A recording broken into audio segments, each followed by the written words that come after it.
have this conversation with you at home as well as the audience that here in Sandton about the social contract that's been signed recently and what it means going forward, the housing opportunities that have been promised, will they be delivered? And if you're on a waiting list, just how quickly is that waiting list evaporating or reducing? We're going to start unpacking those questions, but let's start with some of the audience members here. And don't forget, you at home, hashtag TNA BizBrief at Morning Live SABC. We'll pick up your questions and your tweets and we'll put them through to Minister and the rest of our panelists. Table number 2, we'll find Dr. Ntlangula. Table number 2, if you could put your question through to our panel. Thank you, Peter. My question is to the Minister. Minister, just in terms of your budget, can you highlight the portion you've reserved for military veterans? What is the combined budget between your office and that of the Department of Military Veterans? How are you prioritizing them? Because I believe they are probably some of the most indigent in the country. Okay, thank you very much indeed, Dr. Ntlangula. We've got a question from Joyce Ibrahim, table number 4. I've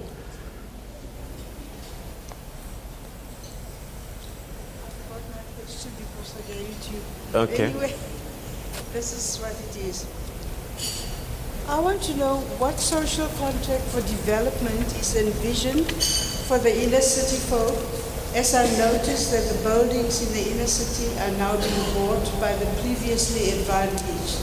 Okay, so inner city development, we're getting new barons coming through, okay? And then table number 19, we have Andrew Sadoba. Thank you very much for having us on this discussion. I am an estate agent, and I've got questions to Mr. Mkwananzi from Transnet. And I wish somebody could also help me from the Department of Works. There are a lot of developed land which have got all the infrastructure, roads, electricity, water, and so forth around this province and around the country, which belongs to Department of Works and Transnet. And these pieces of land are not being built. They are just lying idle. There is nothing going on with them. Could these two departments build those pieces of land and let the people stay in? Because if we have got, let's say, 40,000 pieces of land for those two departments, it's 40,000 families who are being denied access to settlement, to suitable settlement. Can you have help from those two departments, please? Thank you very much. All right, thank you very much indeed. So 3 questions. The first one, military veterans, are they getting priority? Dr. Ntlangula says that they perhaps some of the most indigent. Yes. Thank you, Peter. I'm grateful that Dr. Ntlangula raised the matter of military veterans because I omitted them in my definition of most vulnerable people. Ordinarily, these are people who should have come home and been given first preference in getting some form of accommodation, because most of them would have been out of the country in exile, fighting the struggle for 20 years. They came home, had absolutely nowhere to go to. But we missed that opportunity, and we're trying to make up for it now. She asked how much of the budget are we putting aside. What we're working on are the statistics that were given to us by the Department of Military Veterans, and they say that the vulnerable military veterans number 5,000 right now. And I believe with the support of everybody here, it is possible to be able to provide those military veterans with homes in the next 2 years. We've started already, and the response from the military veterans themselves has been heartwarming. And I'd like to be able to confirm that perhaps in 2 years there will not be an indigent military veteran anywhere out there. There isn't a particular figure, Dr. Ndlovu, of in the budget, but we are prioritizing them, and we've got to make sure that we give them decent houses within the next 2 years.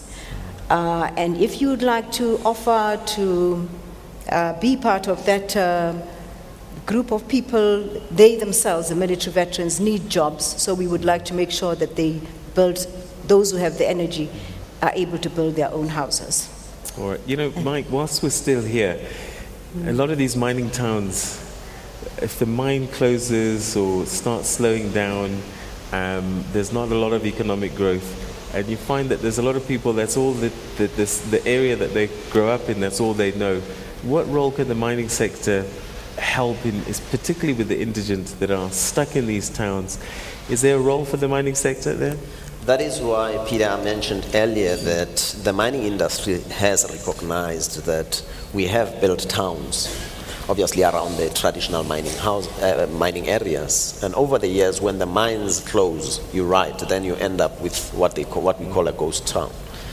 The reason now, to resolve that, you have to integrate whatever you build into what the municipality infrastructure or the development within the area. That is why when you build houses, you don't forget about the roads, you don't forget about the economic activity around the areas, you don't forget about the schools. And that part of integration becomes important. And that's the pattern that we're following. And beyond that, then it links to the history that you mentioned now of those ghost towns. All right, Minister. And I want Yusuf to answer this as well. So the inner city, we're seeing this new wave, and I guess entrepreneurs will see opportunities, buy cheap, develop, and because they know that at some point the inner city is going to be revisited, and our question is that, you know, we're actually now advantaging the previously advantaged. Yes. Peter, you know, before we started this session, I should have taken the opportunity to say I have with me here the Deputy Minister, I have my MECs here, I have the CEOs of my institutions, I have my HODs, and I will from time to time perhaps refer some of the questions very directly to them. We have been having problems with the inner city. As you know, most of the lower part of Johannesburg has been boarded up because otherwise these buildings are hijacked. I would have loved a situation where in our discussions with municipalities, they are able to expropriate all derelict buildings. Invariably, the building has an absentee landlord, and it goes cheap buying it. And in fact, as the question was raised, it is a previously advantaged who are being advantaged. This is within the hands of the municipality. But within this discussion, we are also learning how we can do things better. So we'll take up that issue with the municipalities to see how we can actually ensure that when we do sell some of these buildings, we sell them to people who will, A, be able to run those buildings, be able to provide affordable rentals, and collect the rentals, because the biggest problem we have is the collection of rentals. As soon as people know that government is running a building for rental, then their obligation seems to kind of waste away. But we will take it up with the municipalities to ensure that we prioritize and we give advantage to those who have been disadvantaged. All right. Yusuf, if you could just add to that. One of the things that I saw happen in London is inner city places become gentrified. In other words, because of the shortage of space, they develop them and they become unaffordable actually for the average person. Is that something that also we need to be concerned about with these developments that are taking place? Yes, absolutely, Peter. I think, you know, that's the issue when you develop and you're starting to turn the inner cities around, and cities are doing quite a bit in South Africa to start, you know, investing in the inner cities. But the outcome of that is that you do start attracting investment, sometimes speculative investment, and you need to watch for that. I think the biggest challenge we're facing in South Africa is to provide affordable housing, because affordability is the big question. We have this gap market, but you know, the lower end of the gap market, people earning 4,000, 5,000, 6,000 rands a month. Now there's not much you can put aside either for rental or for a mortgage bond. So we have to find ways in which we're able to ensure that as we develop areas, so as we even do corridor development, we develop nodes and transit-oriented developments around the train stations, etc. What is going to happen is that you inevitably going to see property prices, etc., rising. Now, we would like to see that there are special measures put in place by government, by cities, so that when these areas of development happen, there's restrictions put in place, and using your planning legislation, etc., you can actually indicate and put targets in terms of what you want to see in those developments to ensure that affordable housing does get delivered in those areas, because that is the big risk we face as a country. I think we have to look at delivering housing as well across the continuum, right from informal settlement upgrading to greenfield developments, as well as your established urban areas and townships and inner cities. We've got to start putting housing and densified development right across that spectrum. But as we do it, we've got to be mindful about costs.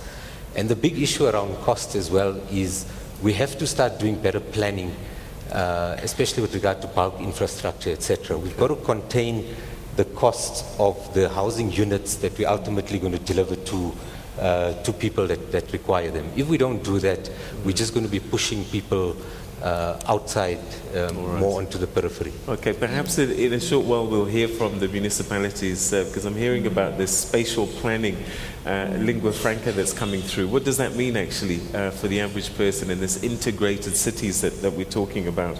But Cass, you wanted to add something? Yeah, Peter, I think we should be welcoming entrepreneurs who are taking risk and developing inner cities.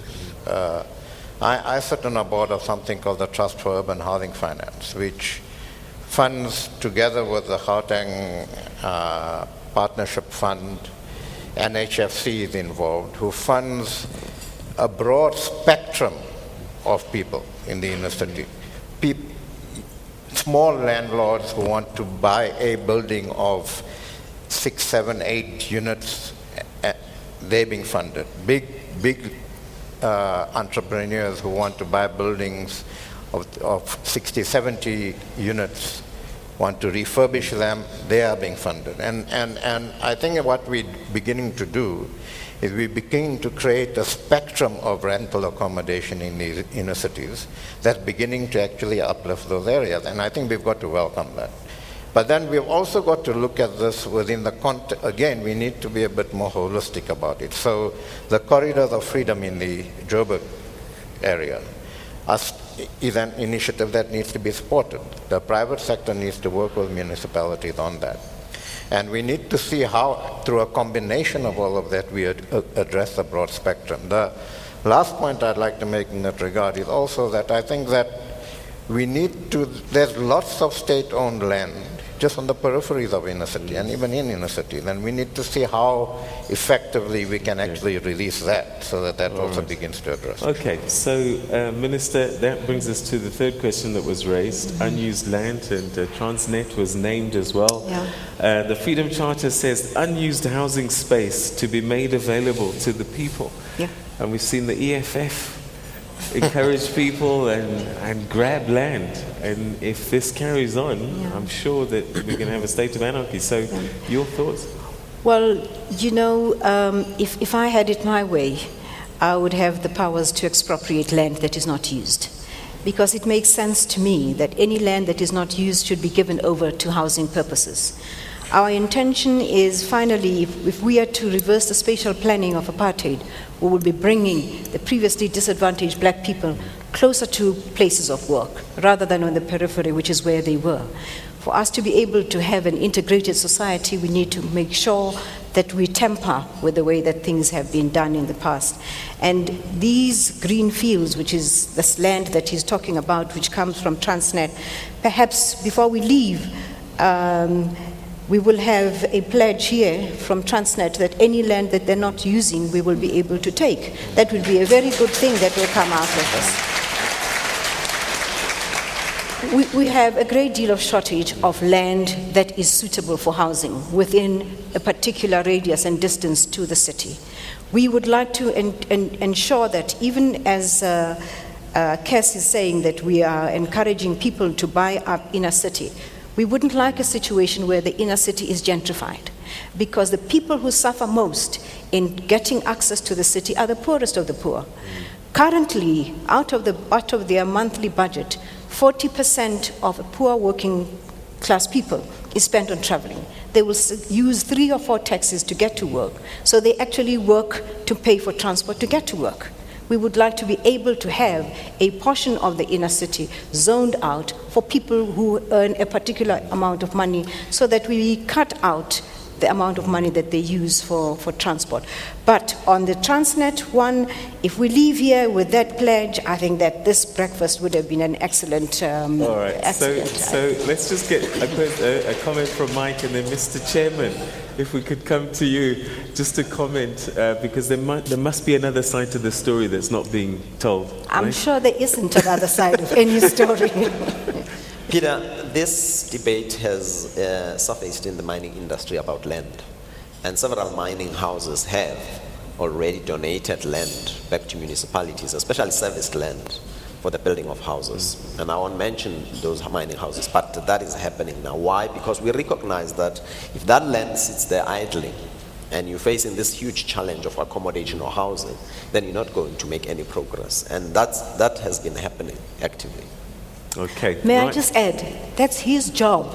So he's not doing us a favor by giving us this land. It's his people that we're housing on that land. Peter, with the citizens of this country, the mining industry is critical to this economy. We're not doing anybody a favor. We're fulfilling our obligation as a good citizen. Okay, all right. I'm glad you're in agreement, sort of. Okay, Transnet Chairman, Mr. Mkwanazi, we've been told that you're sitting on vast plots of land that are lying idle, and you should give them to the people. The microphone? Okay. Have we got another microphone for the chairperson there?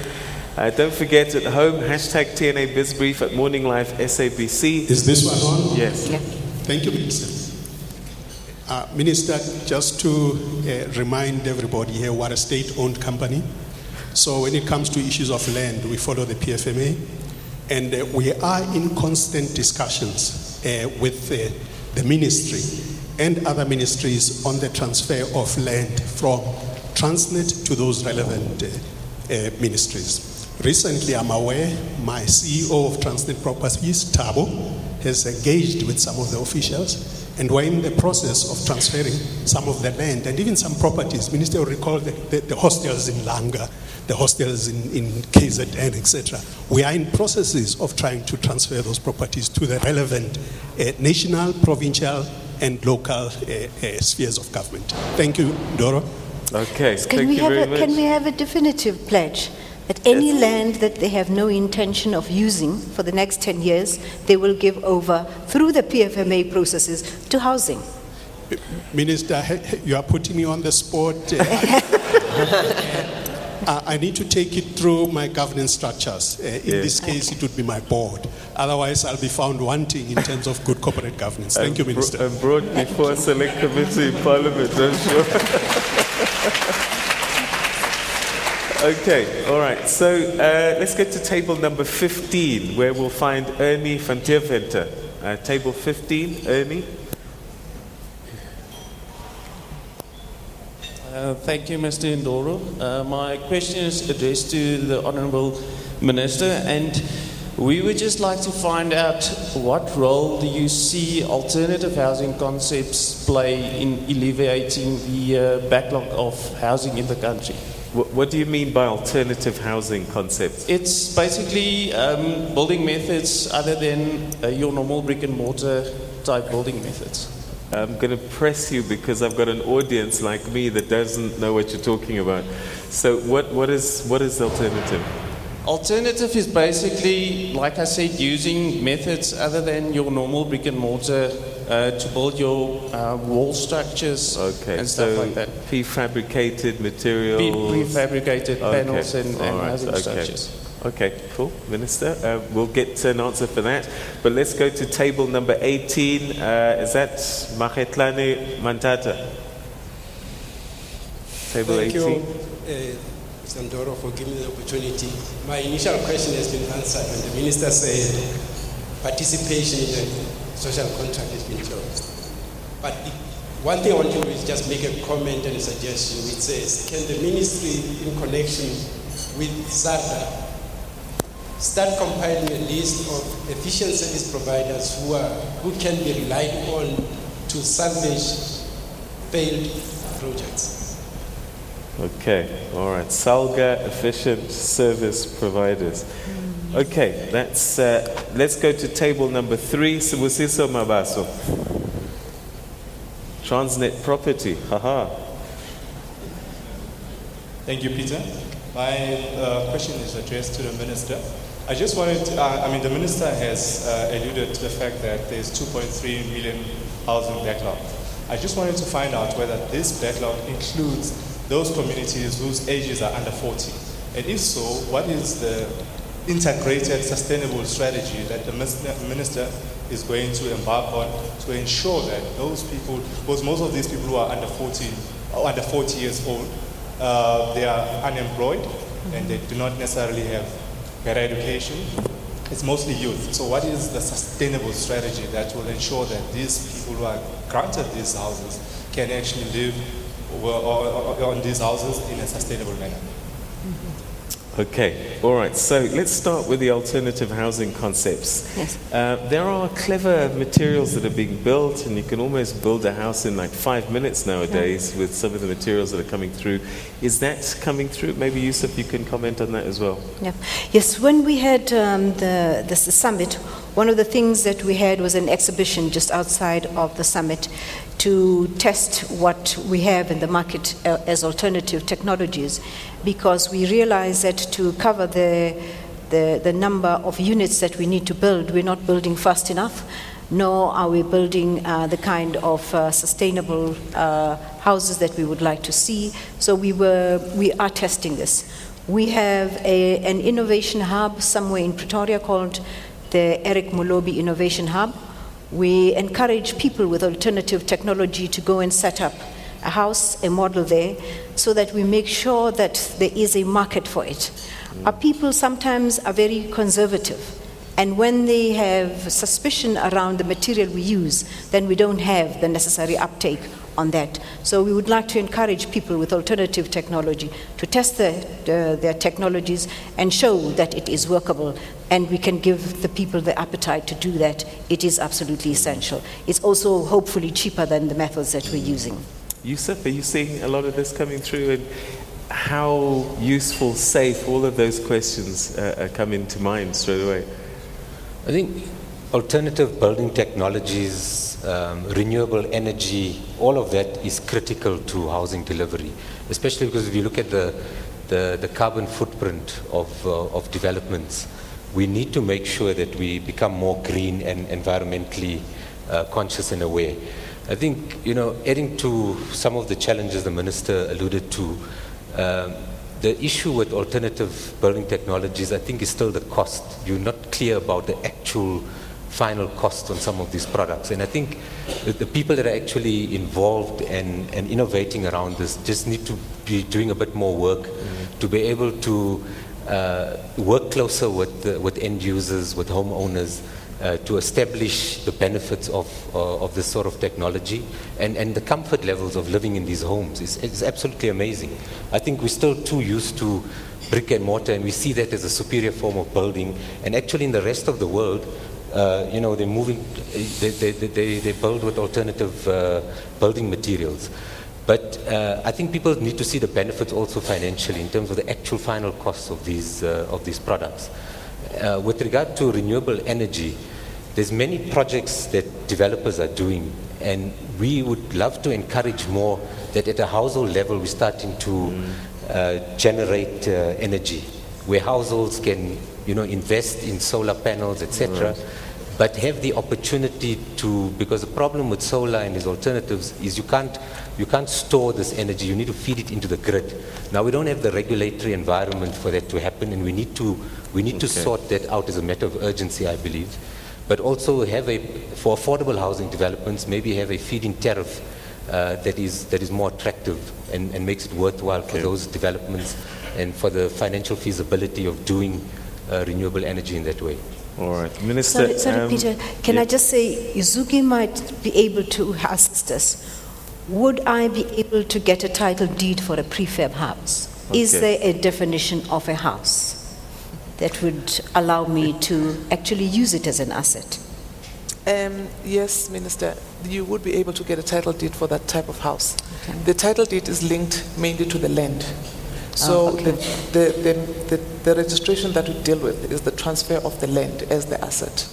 Now, what we have been working with in the past, and the banking sector can assist me, is that developers come in, they have these big parcels of land, they sectionalize them sometimes, and they then provide building packages. So a typical man on the street would then get a mortgage loan where they buy the land and the house that's going to be built on it. The issue of whether it is registrable is really also lying with the banks, because the banks need to approve the structure that is on the land. But for purposes of transfer of ownership, we deal mainly with the underlying asset, which is the land. All right. Whilst we're with you, because one issue that keeps coming up, particularly on our continent, is the position that women are in terms of ownership, title deeds, and so on and so forth. And I'm just wondering where we are with the law in terms of a woman's husband dies and families start to come in and say that was our son's house, etc., etc. What is the status in terms of protecting perhaps women that outlive their husbands with things like title deeds? Well, I think South African law is quite advanced in that regard. If a spouse dies and leaves a woman with the land, supposedly a mother of the children, then the woman would inherit the land. The problem comes in sometimes where you operate within the rural settings, where some people still believe in the old traditional way of interstate succession. So, for instance, you'd find that a husband dies and he doesn't have a will that he has drawn up. Now, interstate succession will dictate that that property will be inherited by the children and the wife. But in certain communities, it is still viewed that the woman is not maybe good enough to inherit the land. And those are issues that are nowadays decided or tackled by tribal chiefs. But I think the recognition and the acceptance of the law of the country stands, and women are able to have land registered in their own names, in their own right. All right, Minister. Sorry, Peter, I wanted to say that we are trying to change the law, and we hope that we will be assisted by Zukiswa's organization to ensure that the houses that we give as free houses actually benefit women rather than men. Because traditionally women are the caregivers, and where they are responsible for children, in the case of a divorce, we would like to make sure that that house is not part of the common property, that house returns to the woman, and the man will pick up his jacket and leave the house. And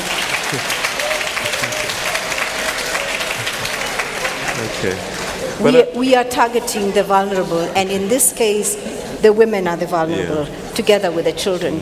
So if there are any men there, please understand, we are not anti-men. This is just trying to make sure that society does work. But there is another side to this. Sometimes the responsible partner is the man. Like where?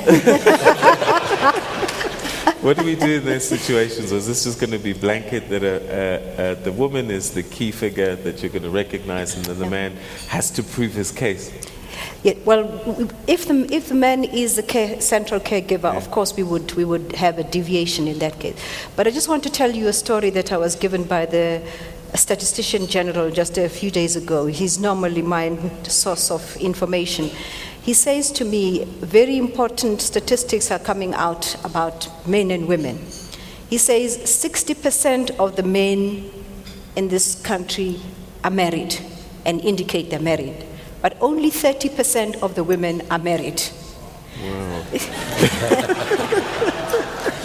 So what he says is that what this shows him is the level of responsibility.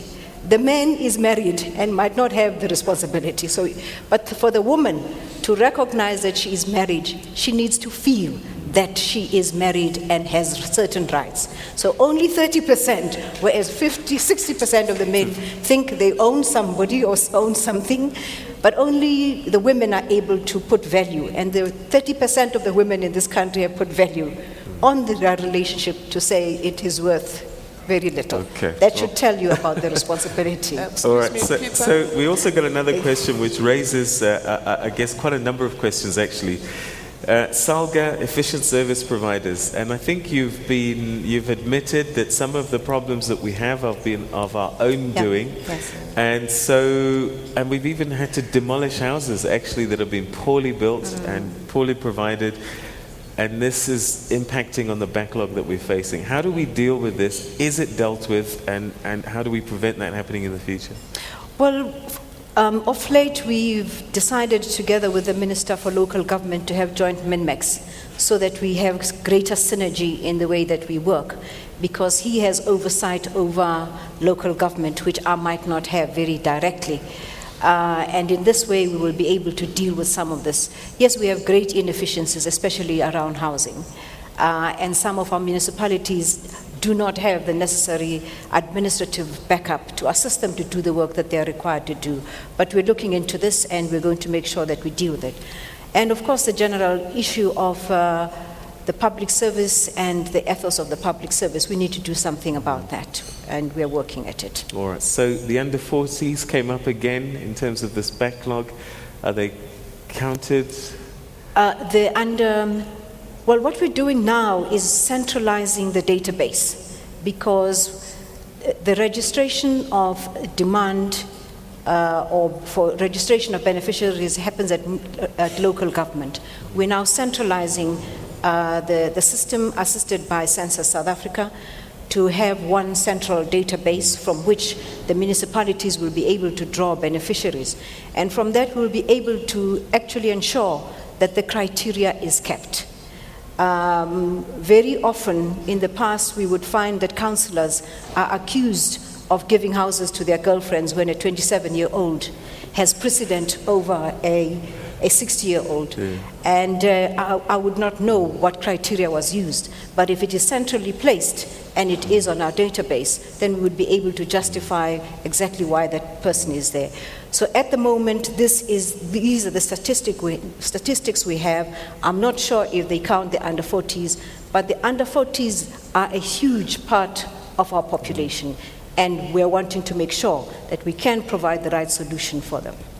All right, Maile Bethwell writes on Twitter and says, Minister, tell us when will unfinished projects around the country be concluded? We have the MEC from KwaZulu-Natal. We have the MEC from Limpopo. Perhaps they can tell us when the unfinished projects in their provinces might be finished. Okay, so where's the MEC from KwaZulu-Natal? Let's start with you, sir. Okay, I saw you the other day. Okay. All right, table number 5. Please come to the front. Let me see if you could just stand up, introduce yourself, and make your pledge and promise. Hi, I'm Ravi Pillai, KwaZulu-Natal MEC. I think we've got all our unfinished projects on track. There are those which would be delayed by bulk infrastructure. I think it was Yusuf who mentioned the need to coordinate the delivery of bulk infrastructure. Too often we end up with houses being built, but the water, electricity, and sanitation is lagging behind. I'm under very strict instructions from the Minister and our Premier that we don't want to have that. So the projects are in the pipeline, they're approved, we can get them into the budget stream, but the bulk infrastructure is not there, and that's what holds us up. But I think the Minister is part of a national coordinating committee, together with the Minister for COGTA, the Minister for Water Affairs. That's an initiative in this term that's designed to look at precisely that kind of matter. But in KwaZulu-Natal, we're quite happy that we are pushing all our projects, our pipelines throughout the province is quite strong. And I'm all the time worrying the minister to try to get us more money. Thank you. Okay, all right. So the MEC from Limpopo. Well, there we go. If you could just introduce yourself, MEC. MEC Makrupechi from Limpopo. I want to indicate that Limpopo as well, we had challenges that since 2000, we had a bulk of incomplete projects that we call block projects.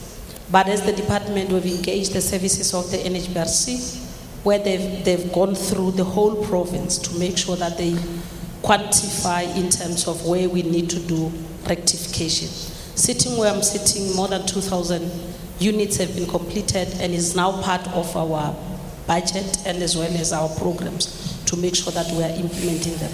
And since 2012, we're making sure that working through the NHBRC, we no longer have those kind of incomplete projects. Thank you. Okay, all right. Minister, are there waiting lists? Yeah. Do they exist? Are they functional? And are people buying their way above this list? There seems to, and last time we had this conversation, a lot of corruption in this process, and you end up with people getting RDP houses that they don't even live in and they start renting them out. How are we cleaning this up? Well, as I indicated, when we have the central database, we are hoping that we will have the basis from which we'll be able to see what is happening. What we do know from practice is that a great deal of our houses are sold within the shortest possible time. And we have seen a pattern, particularly in the West Cape, where the size of the family is shrinking. So when you have a family, a normal family of about 8, the size of the family unit is about 2. Because what happens is the younger children in the family will go and put up a shack in an area where there are houses being built, because they know that that is one way in which they can get onto the waiting list. They get the house, they still have their homes, and they use this as part of an income generating scheme, which is not what it was intended to do. But these are all the things that we want to deal with, and these are some of the matters that within this new approach that we have of ensuring that we have a central database.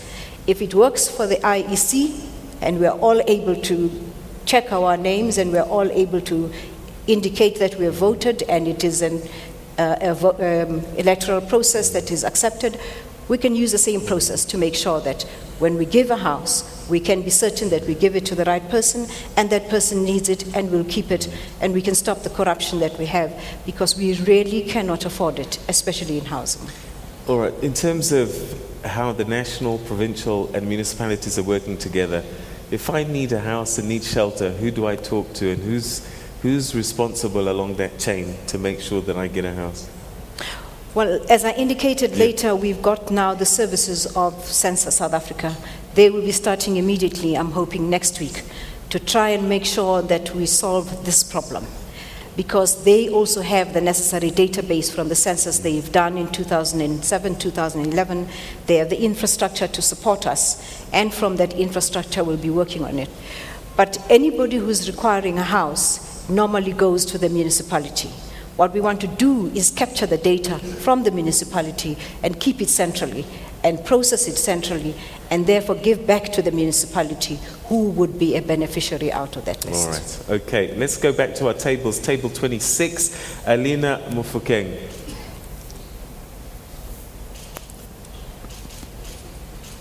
Alina Mufokeng, table number 26. My name is Alina Mufokeng. I come in from Federation of the Urban and Rural Poor. In short, is Fed Up. And firstly, Alina Mufokeng from Federation of the Urban and Rural Poor. My question is simple. I want to ask on the issue of the subsidies, because in the informal settlement, most of the people who living in the informal settlement, they are more than 60 years. So if the subsidies will end up in the 40 years, people are going to suffer more. And then I'm also afraid when the minister said our target is to build 15 million houses throughout South Africa. For if we are not change what we are saying now, because in the informal settlement, people are invading the land every time because they don't have a place to stay. And then the second question is that in the other regions, we have problems with the officials of the government. They don't want to accommodate us as a poor when we are talking about the people housing process. So maybe if we can come up with something that is going to make us to work together so that we can change the South Africa to the better country, to build houses together as we are working same path together as the government and the communities. Can we address this straight away, actually, because it's quite an important concern. So I don't know if you can comment straight away. Yes. See, that lady comes from an organization that I have a great deal of respect for. This is an organization of slum dwellers. And these are people who have decided that they're going to build their own houses. They're not going to depend on government to build their own houses. They have a slogan that says they don't want lazy people. And they actually are doing very well. They depend on their own savings, and we give them a subsidy to assist them to build better houses. I'd like them to spread the word around so that we create a culture that is less dependent on the state, especially amongst those people that are able to do what they need, that they need to do and have the energy and the wherewithal to do it. But unfortunately, it is a very small unit. What she is complaining about is that where they are where they are assisting the poor to build houses, they depend on a subsidy from government, and they don't get that subsidy from government, and they are fed up. Literally fed up. Yeah. And I'm glad that my officials are here, and to make sure that at any other time we will not be in a situation where the whole country is listening to fed up, telling us how fed up they are, that we're going to solve this problem. On the issue of officials that are not cooperating, before we leave here on the screen, we will have a toll-free number for human settlements. Report any official who's not doing their job. Okay. Get their name and report them. All right. Okay, we're going to take another quick break, and don't forget hashtag TNA BizBrief at Morning Live SABC, and we'll get through to some of your tweets, hopefully, and put the questions through to Minister and our panel here. So stay with us, don't go away.